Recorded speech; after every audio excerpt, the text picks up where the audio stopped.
بسم اللہ والصلاۃ والسلام علی رسول اللہ اما بعد۔ یہ صفحہ نمبر ہے 136 اور آیت نمبر ہے 191 اور 192۔ اعوذ باللہ من الشیطان الرجیم، بسم اللہ الرحمن الرحیم۔ الذين يذكرون الله قياما وقعودا وعلى جنوبهم ويتفكرون في خلق السماوات والأرض ربنا ما خلقت هذا باطلا سبحانك فقنا عذاب النار ربنا إنك من تدخل النار فقد أخزيته وما للظالمين من أنصار۔ الذین وہ لوگ یذکرون اللہ جو اللہ کا ذکر کرتے ہیں، قیاما کھڑے ہو کر، وقعودا اور بیٹھنے کی حالت میں، وعلی جنوبہم اور جب وہ لیٹے ہوتے ہیں تب بھی اللہ کا ذکر کرتے ہیں، ویتفکرون فی خلق السماوات والارض وہ غور و فکر کرتے ہیں آسمان اور زمین کی پیدائش میں۔ اللہ تعالیٰ نے آسمان اور زمین کو بنایا، اس میں وہ غور و فکر کرتے ہیں۔ ربنا اور دعا کرتے ہیں کہ اے رب ہمارے، ما خلقت ھذا باطلا جو بھی تو نے پیدا کیا ہے یہ سارا جہان کوئی باطل نہیں ہے، بے مقصد نہیں ہے، اس کا کوئی مقصد ہے۔ سبحانک اے اللہ تو پاک، فقنا عذاب النار اے اللہ ہمیں آگ کے عذاب سے بچا۔ ربنا اے رب ہمارے، انک بے شک تو، من تدخل النار تو نے جس کو داخل کر دیا نا آگ میں، فقط اخزیتہ تو نے اس کو رسوا کر دیا، وما للظالمین من انصار ظالموں کا کوئی مددگار نہیں ہے۔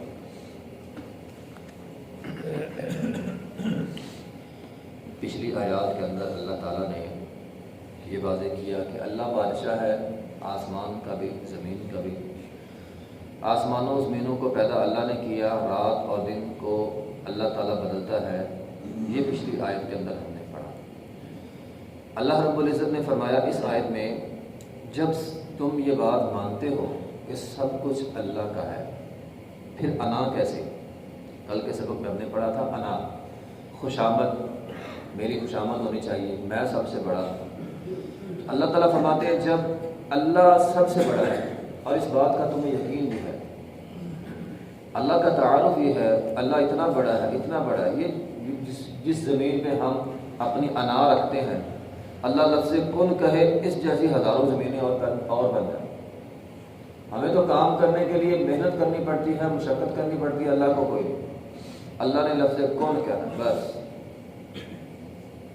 وہ ایک شہر کیا، پوری زمین کیا، اللہ کروڑوں زمینیں بنا دے، کھربوں زمینیں بنا دے، اللہ تو اتنا بڑا ہے۔ پچھلی آیت میں اللہ تعالیٰ نے فرمایا اللہ رات کو بدلتا ہے، دن کو بدلتا ہے، ٹھیک ہے، یہ اللہ تعالیٰ کی قدرت کی نشانی ہے۔ ابراہیم علیہ السلام نے نمرود کے سامنے یہی کہا تھا، اللہ سورج کو مشرق سے نکالتا ہے تو مغرب سے نکال کے دکھا۔ تو جب یہ ساری باتیں ہم مانتے ہیں تو پھر انسان کی انا کس بات کی؟ تو فرمایا اے انسان تیرا کام انا کرنا نہیں ہے، تکبر کرنا نہیں ہے۔ الذین یذکرون اللہ قیاما وقعودا وعلی جنوبہم، تیرا کام ہے اللہ کا ذکر کرنا۔ تو کھڑا ہے تو کھڑا ہو کے اللہ کا ذکر کرنا، بیٹھا ہے بیٹھ کے اللہ کا ذکر کرنا۔ جنوب پہلو کے بل لیٹنے کو کہتے ہیں، اگر لیٹا ہوا ہے اللہ کا ذکر۔ تیرا کام ہے عاجزی کرنا، تیرا کام ہے بندگی کرنا، تیرا کام انا نہیں ہے، خوشامد تیرا کام نہیں ہے، خوشامد اللہ کے لائق ہے۔ انا تکبری اللہ کی ہے، الکبریا تکبر اللہ کی بڑائی ہے، انسان کا تو کام ہی نہیں ہے تکبر کرے۔ نبی علیہ الصلوۃ والسلام نے فرمایا، بخاری کی حدیث ہے، اس آیت کے حوالے سے فرمایا اللہ تعالیٰ نے جس کو طاقت دی ہے کھڑا ہو کے نماز پڑھنے کی، وہ کھڑا ہو کے اللہ کا ذکر کرے۔ فرمایا نماز معاف نہیں ہے، بندہ کھڑا نہیں ہو سکتا، بیٹھ کر نماز پڑھ لے، اور اگر کوئی اتنا بیمار ہے بیٹھ کر بھی نہیں پڑھ سکتا، لیٹ کر پڑھ لے۔ تو قیامت وقعودا وعلی جنوبہ، کھڑا ہو کے، بیٹھ کے اور پہلو کے بل لیٹ کے۔ جو طاقت نہیں رکھتا، معافی کسی کو نہیں ہے، اس نے نماز ضرور پڑھ لی۔ وَيَتَفَكَّرُونَ، وہ غور و فکر کرتے ہیں۔ بات تو غور و فکر کی ہے نا، انسان غور و فکر کرے۔ جب انسان غور و فکر کرتا ہے انسان کا ایمان مضبوط ہوتا ہے، اللہ سے ایک محبت ہوتی ہے، اللہ نے اتنا بڑا آسمان بنا دیا، اتنی بڑی کائنات بنا دی، اور پھر انسان یہ کہتا ہے ما خلقت ھذا باطلا، پھر انسان کو سمجھ آتی ہے کوئی بھی چیز اللہ نے بے مقصد پیدا نہیں کی۔ کائنات میں غور و فکر کرنے سے یہ بات پتہ چلتی ہے کائنات کی ہر چیز اللہ تعالیٰ نے با مقصد پیدا کی ہے۔ اللہ تعالیٰ نے پورا نظام بنایا ہے اور اس کا ایک مقصد ہے، اور اللہ تعالیٰ نے یہ نظام مقصد کے تحت جو ہے وہ بنایا ہے۔ تو بہرحال نبی علیہ الصلوۃ والسلام جب رات کو تہجد کی نماز پڑھتے تھے تو آپ علیہ الصلوۃ والسلام یہ دعا کیا کرتے تھے، اللہم لک الحمد۔ یہ دعا مانگنے کا ایک طریقہ ہوتا ہے کہ سب سے پہلے بندہ اس بات کا اعتراف کرے کہ اللہ یہ سارا کچھ دے رہا ہے، یہ اصل میں حمد ہوتی ہے۔ لک الحمد، اے اللہ تیری تعریف ہے۔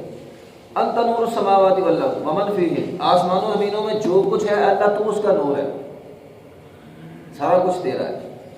وَلَكَ الْحَمْدُ، تعریف تیری ہے۔ انت قیم السماوات والارض، آسمان زمین کو قائم تو نے کیا، ومن فیہن، جو کچھ میں ہے۔ وَلَكَ الْحَمْدُ، اللہ تیری تعریف ہے۔ بندہ چیزوں کا نام لیتا جائے اور اللہ کی تعریف کرتا جائے، اللہ آسمان تیرا ہے، زمین تیری ہے۔ انت الحق، تو حق ہے۔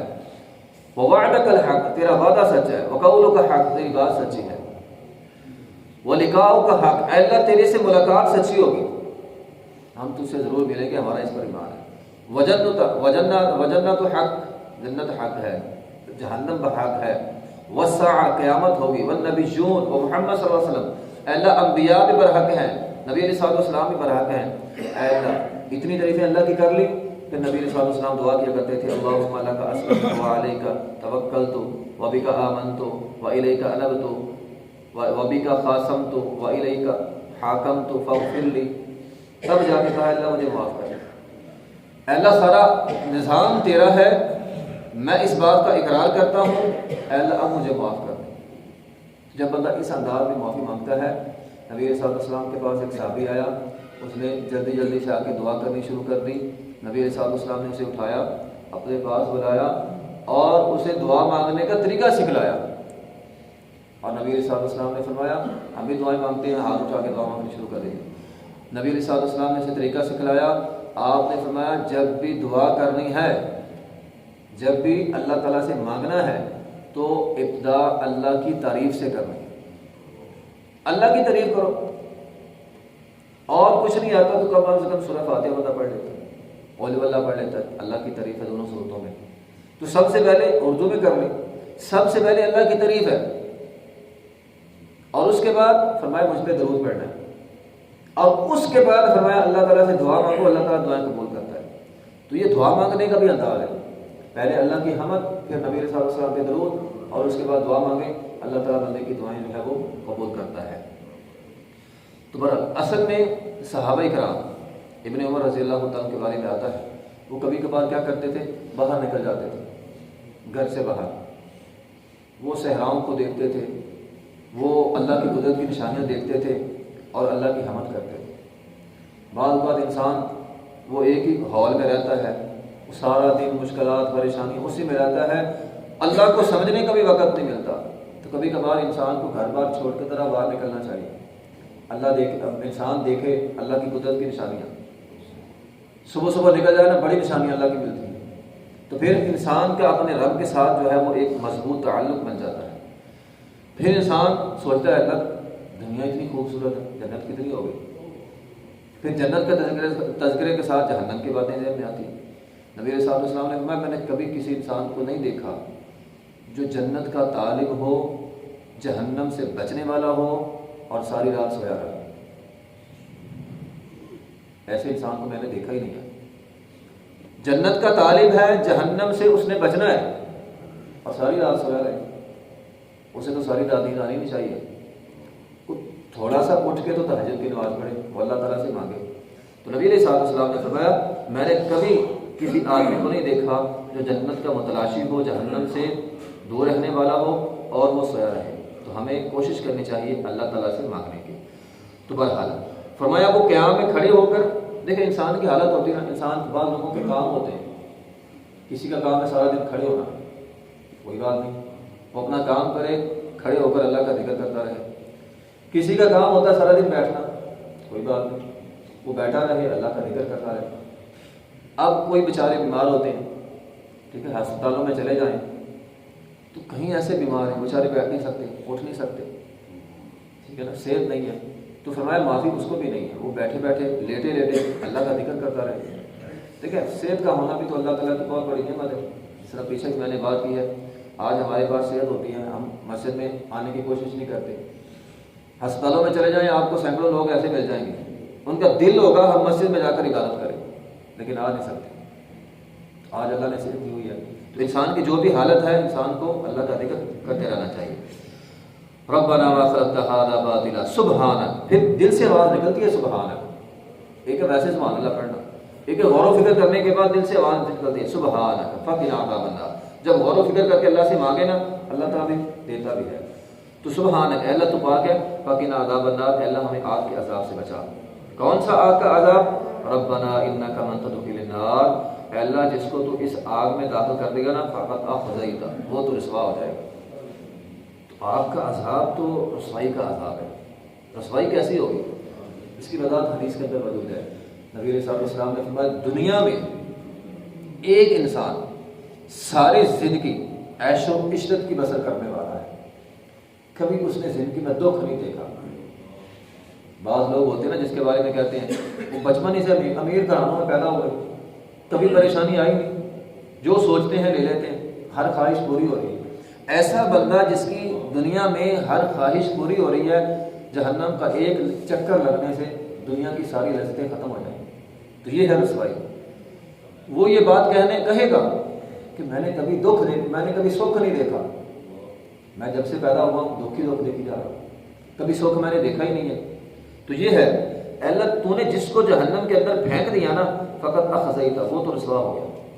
اس کی قرآن کے اندر بہت ساری وضاحتیں موجود، تلفح وجوہہم النار، آپ دیکھو نا کتنی بڑی رسوائی ہے کہ فرمایا جہنم کی آگ پڑتے ہی یہ ساری چمڑی اتر جائے گی، ہڈیاں ساری سامنے، یہ رسوائی نہیں ہے، یہ رسوائی ہے۔ فقط اخزیتہ، ایک واللہ انہا لظیٰ نزاعۃ للشویٰ، قرآن کے اندر آتا ہے ساری چمڑی ادھر جائے گی، صرف چہرہ نہیں پورا جسم کی چمڑی، ہڈیوں کا ڈھانچہ باہر ہے، تو یہ رسوائی ہوگی ساری۔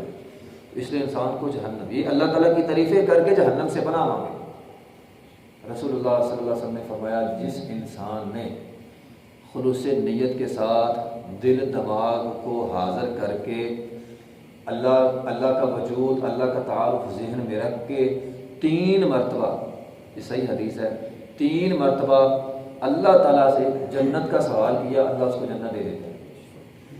جو انسان دل دماغ کو حاضر کر کے 3 مرتبہ اللہ تعالیٰ سے جہنم کی پناہ مانگے، اللہ اس کو جہنم سے بچا لے، تو یہ اس کے لیے ضروری ہے، پوری توجہ ہونی چاہیے انسان۔ نبی علیہ السلام نے فرمایا اللہ غافل بندے کی دعا قبول ہی نہیں کرتا۔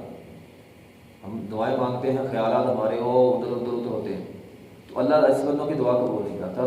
دل دماغ کو حاضر کر کے اللہ کی تعریف کر کے نبی علیہ السلام پہ درود پڑھ کے انسان کو کم از کم ایک دن میں کم از کم 3 مرتبہ جہنم سے پناہ اور 3 مرتبہ جنت مانگنی چاہیے۔ تو فرمایا جو 3 مرتبہ جہنم کی پناہ مانگے گا اللہ تعالیٰ اسے جہنم سے بچا لے گا، جو 3 مرتبہ اللہ تعالیٰ سے جنت مانگے گا اللہ تعالیٰ اس کو جنت عطا کر دے گا۔ تو بہرحال نبی علیہ السلام کی ایک حدیث ہے، آپ علیہ السلام نے فرمایا اگر تم یہ جہنم دیکھ لو، یہ جس کی بات ہو رہی ہے ربنا انک من تدخل النار، جس سے ہم پناہ مانگے، فقط اخزیتہ، جو رسوا کو عذاب ہوگا، فرمایا جو بندہ صرف جہنم کو دیکھ لے اس کا، اب صحیح حدیث ہے، اس کا ہنسنا ختم ہو جائے گا، اپنی بیویوں کو گھروں میں چھوڑ دے گا، گھر چھوڑ کر گھر ہی چھوڑ دے گا، بیوی بچے کا گھر ہی چھوڑ دے گا، جنگلوں میں نکل جائے گا اور اللہ تعالیٰ کو راضی کرے گا، اللہ تو راضی ہو جائے۔ یہ صرف جہنم کا 1 مرتبہ دیکھنا ہے، فرمایا میرے صحابہ جو میں نے دیکھا ہے اگر تم دیکھ لو تمہارا ہنسنا ختم ہو جائے. تو یہ بہرحال ہے انسان کو کم از کم جہنم کو یاد رکھے, کم از کم ایک دن میں 3 مرتبہ جہنم سے پناہ مانگے, کم از کم 3 مرتبہ جنت کا اللہ تعالیٰ سے سوال کرے, تو یقیناً اللہ تعالیٰ ہمیں جنت عطا کرے گا اور جہنم سے بچائے گا. وما للظالمین من انصار, جس کو اللہ تعالیٰ نے جہنم میں پھینک دیا اس کا کوئی مددگار نہیں. تو یہ مت سمجھے دنیا میں ہوتا ہے جیل میں چلا گیا کوئی نہ کوئی پیچھے آ جائے گا چھڑا لے گا, تو وہاں کوئی نہیں چھڑائے گا. اس لیے ہمیں جہنم سے پناہ مانگتے رہنا چاہیے. وآخر دعوانا الحمدللہ رب العالمین.